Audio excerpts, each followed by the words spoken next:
This is the ProLon Reset One-Day Fasting Kit. My friend swears by this, so I wanted to try it. And I wanted to start with a 1 day just to kind of see how it goes. So you get your little instruction sheets here. And then inside you have everything you need. So you're gonna get a smaller bar. That is for the evening time. You have a fasting bar, which is also for the morning. There's a snack pack in here, and everything mimics like you're still fasting, which is really cool. And then you have some things I'm not too familiar with called NR1. It tells you when to take that. There's algal oil, again, something I'm not too familiar with, so I'll be taking that.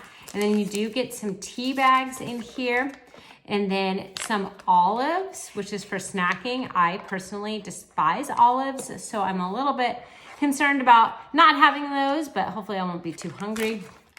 And then my kit came with a tomato soup and then a butternut squash soup. So that's it. That's what you have for the 1 day, plus a lot of water, and you can have some coffee as well. So I did have some cold brew.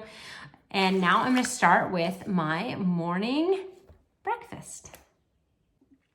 This is gonna be the first meal I consume on this fast. So the oil, just so you guys can see it, it's actually a pill. It's not a like sipping oil. So that looks like that. This is what the bar looks like. That's what the bar looks like. Let's taste it. It's good. I like it. I was really surprised how creamy the soup was, and it also tasted great too. So the soups were good. I was pretty hungry during the 1 day fast, and I've heard it's better to do the 5 day than the 1 day, but if you're looking for a 1 day reset, try it out.